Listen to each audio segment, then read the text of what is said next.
What's up, guys? We're going to go ahead and get started here on the homework assignment for Introduction to System Administration Intermediate Level. So this one's going to be a little bit different than what we've done before. This one's all about bash scripting, and how we have it set up is we actually have some scripts set up for you, but all the scripts are incorrect in some way or another, okay? So we've kind of started them off for you, giving you a rough outline, and we need you to fix them so that they actually do what we're wanting them to do. Okay, let's take a look at here. Okay, and take note, you want to navigate to a directory where your .sh files are located and make the files executable. All right, and that can be wherever you want, whatever directory you'd like. So the first one here, we want you to output hello world to the screen and name it hello.sh. The second one, we want to add up two numbers and output the results, and we want you to name that addition.sh.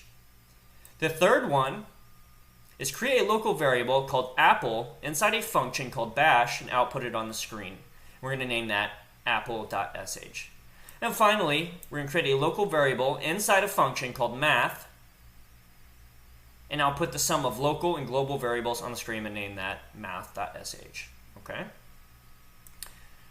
So this is where you're going to pause the video, do as much of it as you can. If you get stuck on one, go ahead and move it on to the other. None of them are dependent on one another. And I actually do highly encourage you to do some search engine searching if you do get stuck on things, so you can kind of learn this as you're doing, okay?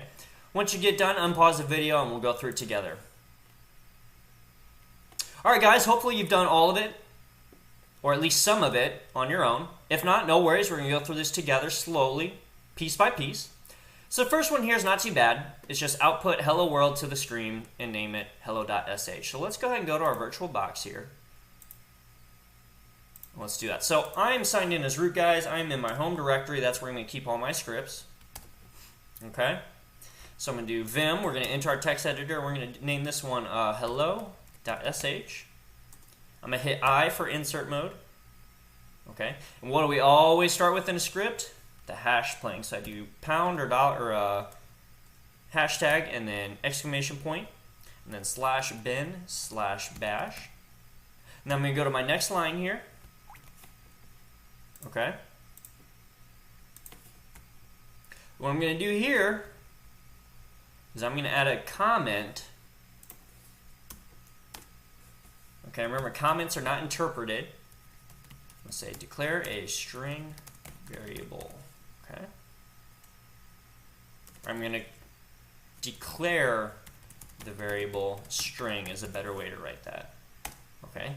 So I'm going to say string, which is the variable. I'm going to set it equal to quotation hello world exclamation point end quotation.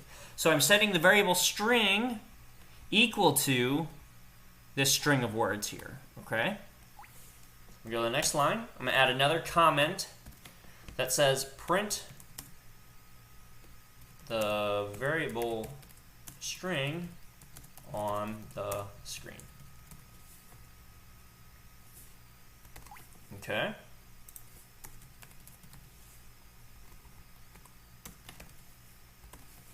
We're going to go to our next line here.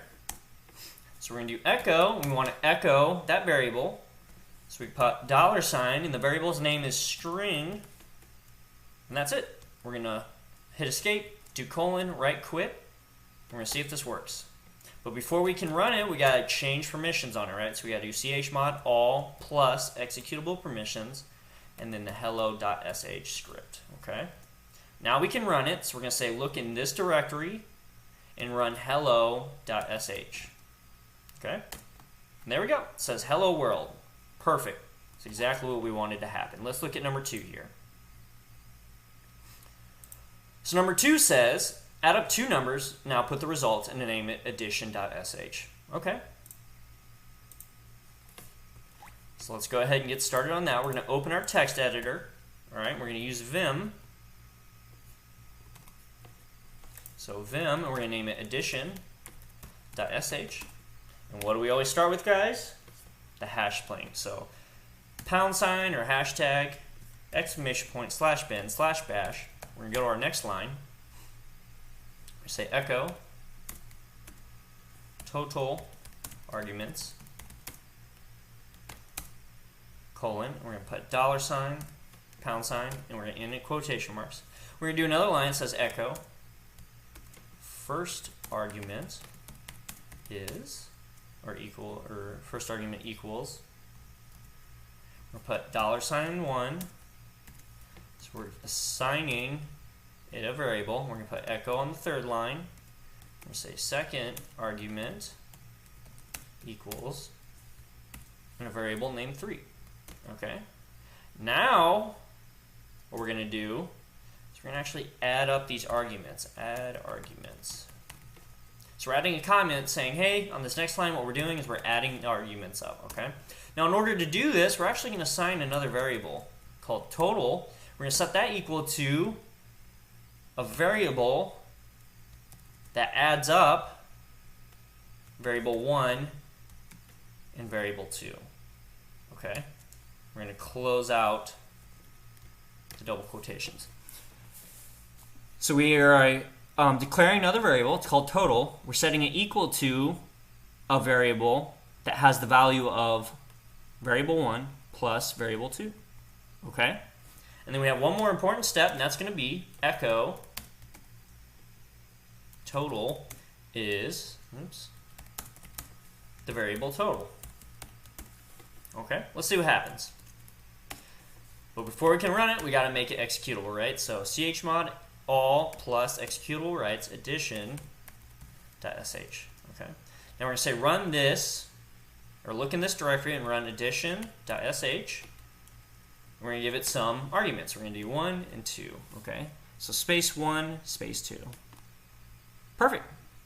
Ooh, actually, we must have spelled something wrong. It says total arguments. We got a blank. Let's go back to it here.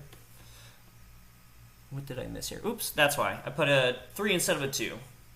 Hopefully you guys caught that before I did. There we go. We didn't have a third variable assigned, so that's why it was blank. All right, now let's run it again. There we go, that's better. So 1 plus 2 does equal 3, and there are 2 arguments, so we know our script's working correctly. Just to really test it, let's add something crazy in there. Let's add like a 44 and a like 99999, okay? Yeah, perfect. So first argument is 44. The second one is 99,999, and that would make the total 100,043. Perfect. So our script's working just how we wanted it.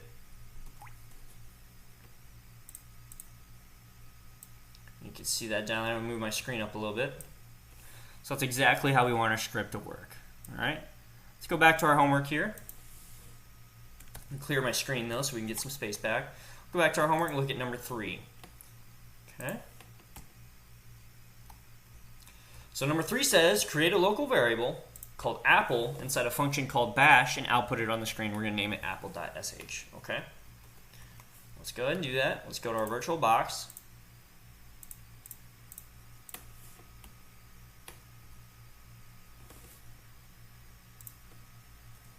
So we're going to open a text editor, vim. We're going to name this apple.sh. Okay. We're going to hit insert mode. Always start with the hash pling. /bin/bash. We're going to go to our next line here. We're going to put a comment in that says define bash global variable. We'll put another comment that says this variable is global and can be used anywhere in this script. I'm going to explain what global and local means here in a second more, guys. So we're going to say var1 equals, we're going to say the string flower. So we just want it to equal the word flower. Okay. We're going to put another comment here that says define bash local variable. Okay. We're going to put another comment that says this variable is local to bash function only. Okay. Now we're going to start a function here. Actually, let me add some spaces in here just so this kind of looks a little bit better. There we go. I just want it to look a little bit nicer so it's easier to read. Okay. Alright, so we're going to start a function here.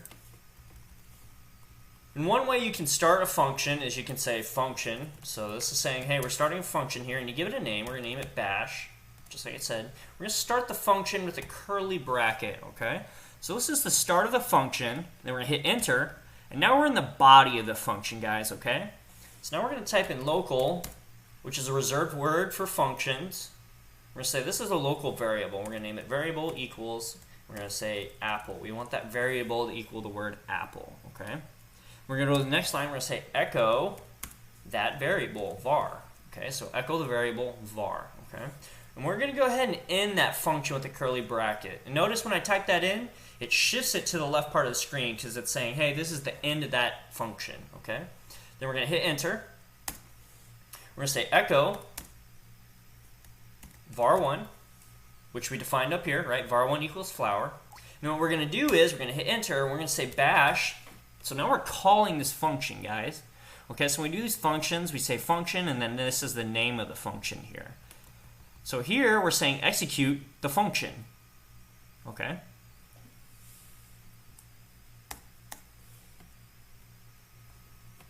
And after this, we're going to put var. $var. Okay. We're going to echo that, sorry. Echo the variable var. Okay. So before I run this, guys, I want to explain a little bit. So global variables can be used anywhere in your script, right? Because we're declaring it here, so this script knows, hey, variable 1 equals flower, and we can use that anywhere in the script. Local variables, such as the one we see here called var, means they can only be used in this function, right? If I were to declare this var variable outside of the function, it's not going to really know what it is, okay? However, since we run the function here and we say, hey, echo what var is, the script's going to know that var equals apple, okay? If I were to put echo var here, it's not going to know what it is. This hasn't run yet, so it has no idea what the variable var is, okay?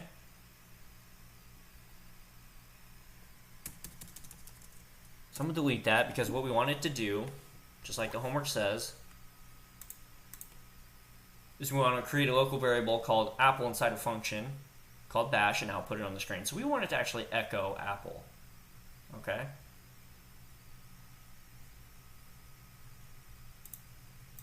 So let's go ahead and right quit this and save it. Right quit.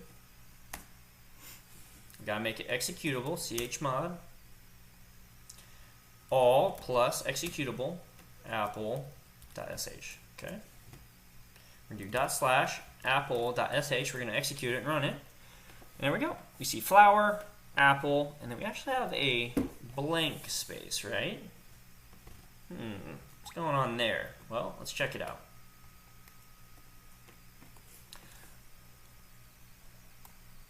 So here we have in this function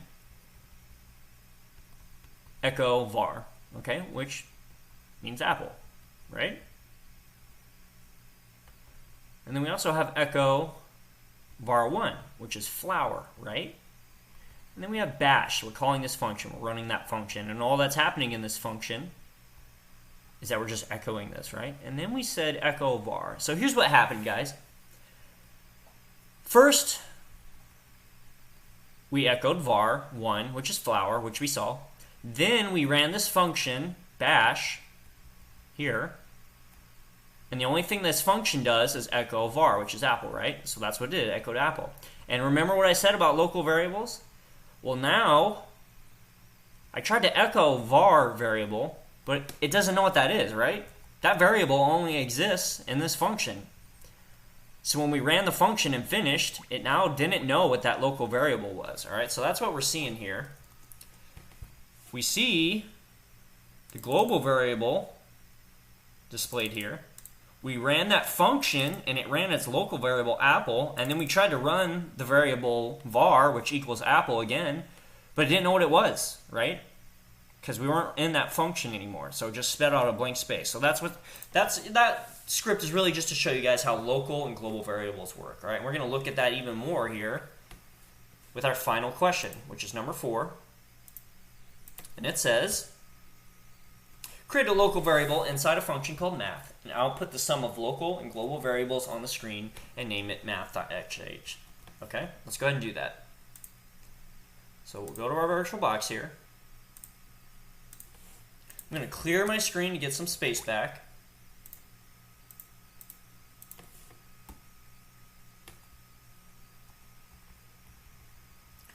Alright, so first thing we're going to do, we're going to do vim math.sh. Alright, and then now always, first we put the hash pling /bin/bash. Go to my next line here. We're going to put a comment in that says define global variable. Okay. We're going to say this variable is global and can be used anywhere in this bash script. And guys, remember, comments are good because it tells anyone looking at these scripts kind of what's going on here. So if someone were to come into the script, they would look at this and be like, oh, okay. So var1 equals 1 is a global variable, and that can be used anywhere in the script. Cool. So that's very helpful information. So we're going to skip some lines here. Actually, let me put some space in between the hash pling and the comments. I just kind of like how it looks. It just makes it a little bit easier to read. We're going to say, we're going to put a comment. We're going to say define the bash local variable. Okay, we put another comment that says this variable is local to, oop, I put a typo, guys. This shouldn't say bash, this should say math, because the function's going to be called math. Local to math function only. Okay. Oops.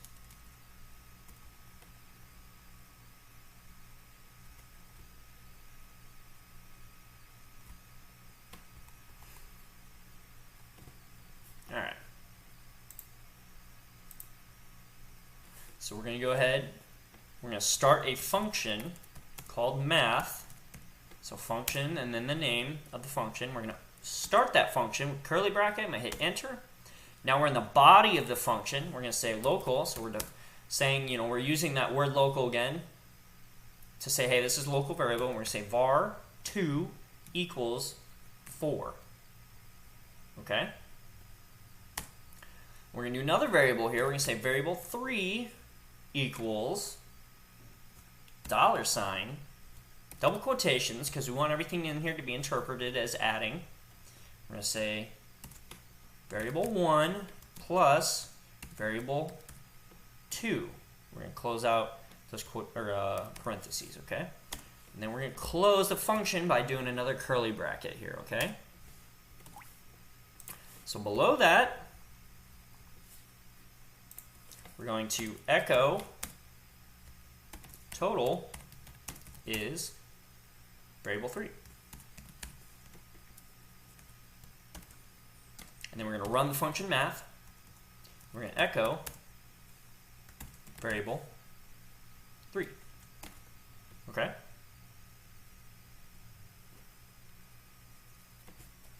We're going to see what happens here. We'll do a right quit. We're going to make that executable, so all plus executable. Oops. All plus executable. And we're going to say math.sh. Okay? Let's go ahead and run it. Let's see what happens.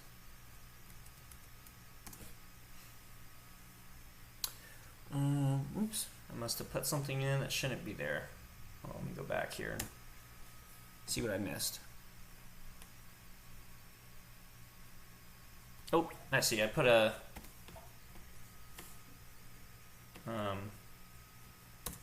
quotation mark there that I shouldn't have. All right, let's see if that fixes it. There we go. Yep. Okay. So let's see what happened here, guys. We have total is blank. Then we have 5. Okay, so what happened? Well, let's go back to our script and see. So the first thing we have going on here is we have echo. Total is variable 3. Okay, it tried to do that, but it doesn't know what this variable is, right? We haven't run this function. So it doesn't know what this variable is. Then we had math, okay? So we ran the function math, And the only thing this function does is it adds variable 1 and 2 and sets that equal to variable 3. Okay. And then I echoed variable 3, and now all of a sudden it knows what variable 3 is. Why is that? Well, that's because here I stated that variable 2 is a local variable. Here, I just put variable 3 equals, and I set it to a value. Okay? So once this function runs, it now has set a variable 3 value, and I can call that value with echo. Okay? And that's exactly what happened, right? If I go back to our terminal here, total is, it had no idea what variable 3 here was. I ran the function, which just added variable 1 and 2, and then I tried to echo again variable 3. And now it knows, okay, well that is 5, right? Because I ran that function, right? So that's just kind of how to demonstrate global and local variables again, guys. I know this is probably a lot at one time for bash scripting, all right? But again, this course wasn't specifically designed for bash scripting. We do have a course available for that. And I heavily recommend you guys to take that course. That is one I'll be teaching. Or what you can do is you can follow those links that you saw at the end of our PowerPoint slides and kind of look for some private tutoring sessions available for the bash scripting in Linux, as well as those sysadmin classes. There are private tutoring sessions, there's weekly tutoring sessions, as well as monthly, okay? So I'm looking forward to seeing you guys on the projects for this course.